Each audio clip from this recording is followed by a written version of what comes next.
Do you think he will sign? Asked Ivy, as she followed Papa up and down row after row of orange trees. He was marking each trunk with different colored strips of cloth, yellow if they needed to be pruned, green if they needed to be treated for leaf curl, red if they should be removed altogether. We will find out 1 week from today, Sunday, said Papa. He has only a 3-day leave. First, he will travel to the camp in Arizona to meet with his father. Then he will take the bus here to meet with me. He will arrive in the morning, spend a few hours, and I will take him back to the bus in the afternoon. Papa and Ivy got in the truck and drove to the outer groves, where Papa studied the irrigation pumps and the moats and pipes leading to the fields. He pulled oranges from trees, peeled them, and ate a bite, then handed the rest to Ivy to sample while he made notes about their sweetness or juiciness. They will be ready to harvest in a few months or so. Then I can sell them. She was excited to start and hoped Susan's parents had said she could help. Ivy looked around at the acres and acres of trees. Who will help when it's time to pick? That is a problem. I will talk to Kenneth about this. I know one farmer in San Bernardino who might loan me some workers. So many men are at war. So many women work in the factories that there are not enough people to harvest. The United States is begging for braceros from Mexico because there are not enough strong arms left in the United States. But if they had not put Mr. Yamamoto and all his Japanese workers in the camp, yes, Ivy, you are thinking the same as me, then we would not be begging for braceros. They climbed back into the truck and it rambled through the groves to the road. Papa, can you drop me at the Yamamotos so I can water the garden? And I can show you the radishes. They are already up. Papa turned the truck at the stand and headed down the drive. Closer to the house, he leaned forward, peering out the dusty windshield. What is it? She asked.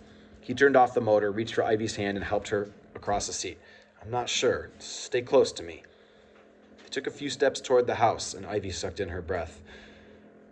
The front flower beds had been trampled, the irises pulled from the ground and thrown at the house, leaving splats of dirt. The porch was now littered with dirt clods and would-be irises. Ivy blinked, making sure it was real.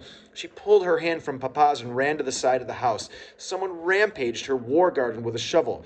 The radish sprouts had been chopped and scattered in clumps across the yard. The furrows had been flattened. She felt her throat tighten. Papa, all my work! He came up behind her and put a hand on her shoulder. Ivy Maria, I'm so sorry. She ran to the shed. The window was broken, the seedlings no longer on the sill. Papa unlocked the door. Inside, the clay pots lay shattered on the ground among shards of glass. Ivy felt as though someone had punched her in the stomach. All her hard work had been ruined. As Papa herded her toward the truck, she saw what had been scrolled in red on the newly painted back door. Jap spies, don't come back.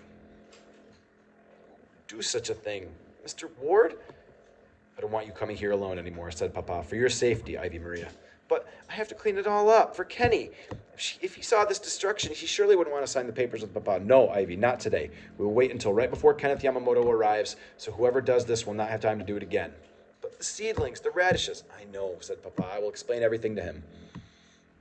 Something big and fierce rode up inside Ivy. What is wrong with people, Papa? Why is someone doing this? Why won't anyone stop them? Their hearts hurt. People who used to be friends are no longer friends. Neighbors are not neighbors. During a war, people feel like they must blame and take sides. Hearts grow smaller. Mama says hearts are bigger than we think. Tears streamed down her cheeks. Papa put his arm around her. Ivy Maria, how did you get so wise so quickly? Where is that little girl with her head in the clouds? I think I miss her a little. He squeezed her shoulder. Can you play me something on the harmonica? That song you were going to play on the radio, perhaps, your solo? He reached into his pocket, pulled out some coins, and sorted through them. He handed her a penny. She took the penny and hugged Papa.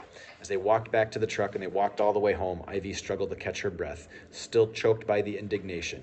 She played a halting America the Beautiful.